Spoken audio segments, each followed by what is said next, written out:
Hi everyone, it's Monica and welcome back to Taylor-Made Cards for You. Wow, 7,000 subscribers. I remember when I hit my 100 milestone and I was so excited about that, and now I'm at 7,000. It is just so hard for me to believe. I am so thankful for all of you watchers who have followed me through my journey. I'm also very grateful for all of the design teams that I was on who gave me a chance to not only promote their product, but my channel as well. I've also made some wonderful crafty friends along the way, and some of those crafty friends are joining me today with this video hop to help me celebrate my 7,000 subscriber milestone. We're going to be doing a giveaway as well, so make sure you stick around to the end of the video so I can give you all the information on how you can enter into the drawing. So let's jump into our cards. So for my project today, I'm going to be creating some big and bold letter cards. And I love this design because you can create so many different types of cards in one sitting, all pretty similar but with different sentiments. The cardstock that I'm using is a new bundle that I recently picked up from scrapbook.com when they were having a sale where you can get all of the colors of these paper packs for a very great price. So I jumped on that bandwagon. And what I really loved about these paper packs is the fact that they're already pre-cut to A2 size cards. The card panels are 4 1/4 by 5 1/2, so they're the perfect size for those cards that we make so often. I also love the fact that they're color coordinated, so I can grab one pack at any given time that I'm creating, and I know all of my colors will match. So like I said, we're going big, bright, and bold today. And what better way to do that than with these Altenew Cap Bold Alphabet die set. Now, I really believe that letter dies are a staple in any craft room because you can create so many sentiments with them with minimal supplies.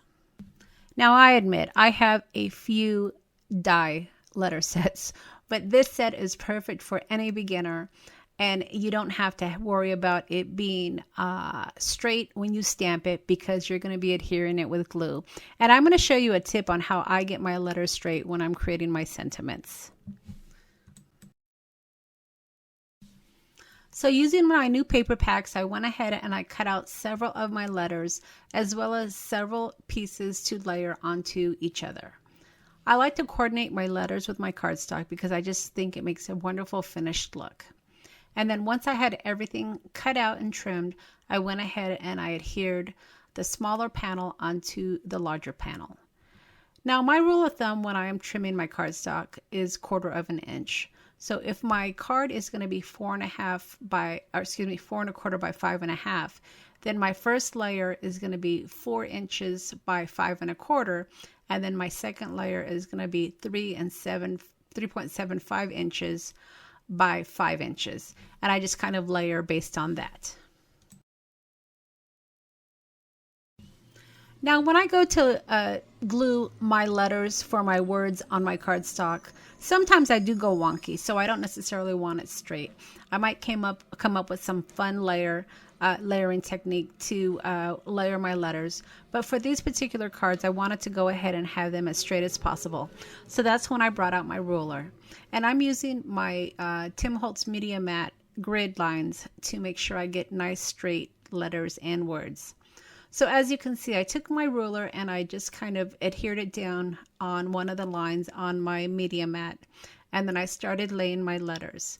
And then once I had my letters exactly like I wanted them, I took some washi tape and I put it right over the letters.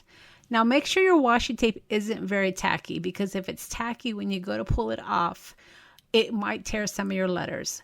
So if you want to try to make your washi tape less tacky, you can easily tear off a strip and then just put it against your pants or your shirt to get some of that tackiness off. And one strip will go a long way, so you can easily use the same piece of washi tape for several word sets. And then once you have your words, just go ahead and turn them upside down, get out your adhesive, and put glue on the back of the letters. Now I'm using my 3-in-1 beacon, and like many of us, we have our favorite glue. And this 3-in-1 beacon is definitely one of my favorites. I love the fact that it's a wet adhesive and it's easily movable once I lay down my paper. So that way, if I am a little bit off, I can still have some time to move it and straighten it as necessary. But with this design, you should have a perfect layout every single time. And then once you have your letters adhered to your cardstock, just make sure that you're holding down each layer, or I should say each letter, as you're pulling off the washi tape, just to make sure you don't pull it up.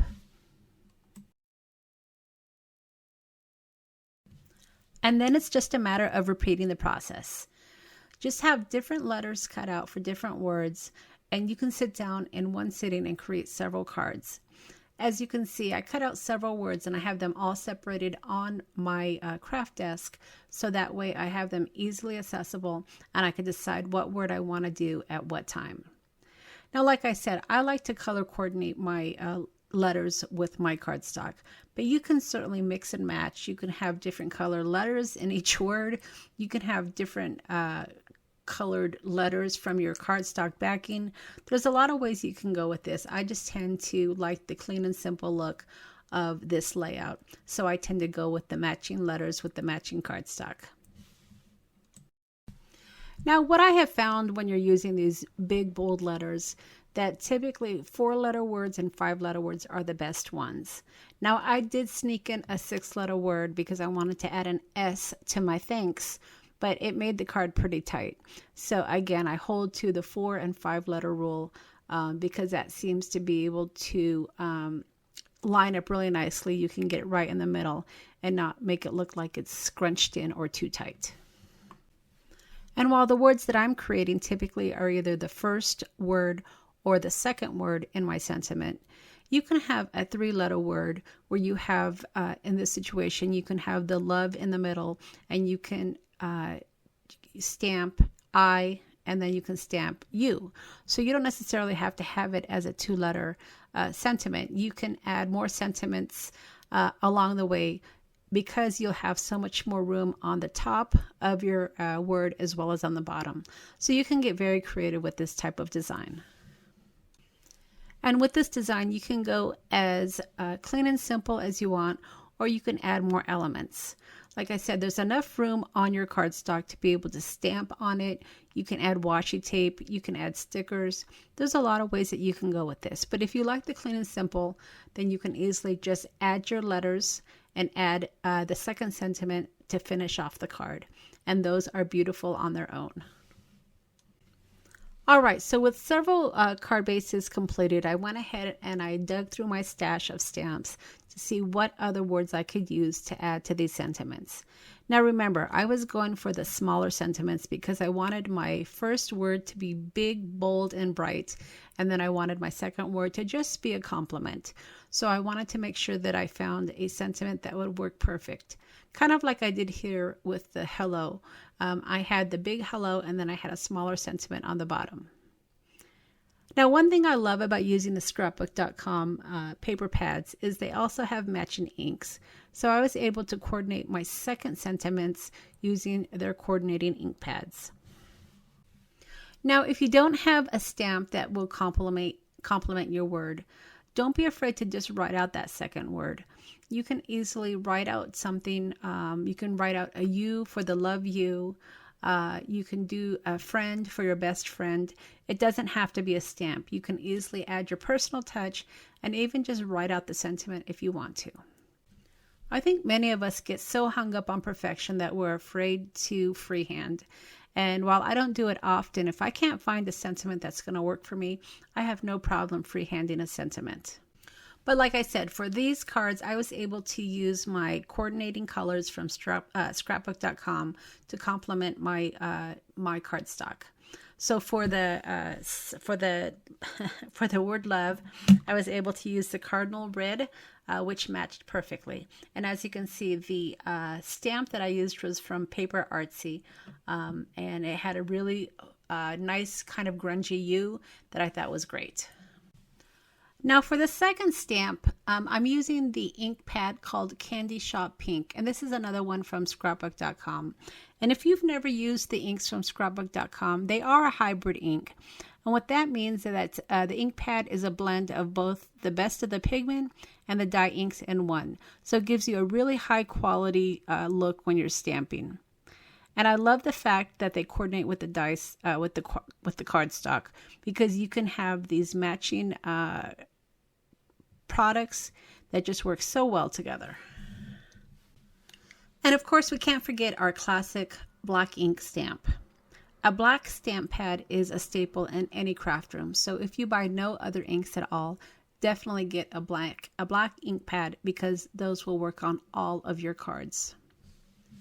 Now for this card, I did use, like I said, the black ink, and it worked well with the Cardinal cardstock. But I do have another card where I had the black cardstock on top. And of course, I wanted to have something that would stand out and was really bold. So instead of actually stamping right onto the black cardstock, I created a label instead. Now, if you didn't want to go the label route like I did, then another alternative is to stamp with some white pigment ink. And you can also add white embossing powder as well to help it stand out. That always looks great on a black cardstock. But I didn't really want to go that route. I wanted to keep it pretty simple. So that's why I decided to go ahead and just add the label. All right, so now that we have all of our sentiments stamped, really at this point, your cards could be finished. You don't have to add any more to them, and they would be beautiful as is. But I did want to give you a couple of ideas on how you can add to the card. I know some of us don't necessarily like the clean and simple cards, and I'm normally not one of those people, but sometimes the clean and simple card is just a ticket. But for these cards, I did want to give you a couple more ideas on how you can add just a few more embellishments to add to the card to make it a little bit more, I should say a little less clean and simple. That's probably a better term. So as you can see, there's still a lot of space on these cards. You've got space on the top, and you've also got space on the bottom. So you can easily add some embellishments. You can add some jewels if you wanted to. Nuvo drops are always a great option as well, or even just simply washi tape. Washi tape always adds great interest at very little cost. And there are so many designs of washi tape out there. I'm sure you can find something that would coordinate wonderfully with your cards. Additionally, if you wanted to do something a little bit more, you could also stamp on the cards. I mean, you can easily get an image to just add to the interest of the background. It doesn't have to take over the background, but you can simply add to it. So as I finish up these cards for you, let me go ahead and talk a little bit about the giveaway. So as I said, I am celebrating my 7,000 subscriber milestone with a few crafty friends. So you want to make sure that you hop to every video that's in the description box below. You should have the link of the next video, so it should be very easy for you to hop along. And as you are hopping along, be sure to give us some encouragement and love by leaving us some comments as well. I know many of us are still working towards some of the major milestones, and we would sure appreciate you assisting us by liking our videos as well as leaving a wonderful comment for us. And as you're hopping along, if you think that our channel is a channel that is your style, or maybe there's something that caught your interest, we would love for you to subscribe to our videos as well. Now, we know we can't necessarily have you subscribe to every single YouTube channel out there, but certainly if this looks like something that you'd be interested in following, certainly hit that subscribe button, and don't forget to hit that bell so that way you are notified when the next video gets loaded up. So I have 4 sponsors for this video hop, so I'll be able to choose 4 winners, and I'm going to be choosing those from my comments below. So go ahead and leave me a comment and let me know if you have any resolution for the new year. Personally, I'm not one to make a New Year's resolution, but I would love to hear any of your resolutions, whether it be crafty, personal, family, whatever. I would love to hear what your resolutions are for 2022. All right, well, that's it. I really hope that you've enjoyed my video today. And this is a great design for, like I said, not only advanced scrapbookers, but beginning ones as well. It's a very simple, clean, bold, and beautiful card that anybody can create. And thanks again to all of you subscribers who have helped me meet this milestone, to all of my crafty friends who are joining me on this video hop today, and of course all of the wonderful sponsors that are offering up gift certificates for their shops. All right, everybody, thank you so much. I hope you all have a wonderful 2022, and we'll see you on YouTube. Thanks for stopping by.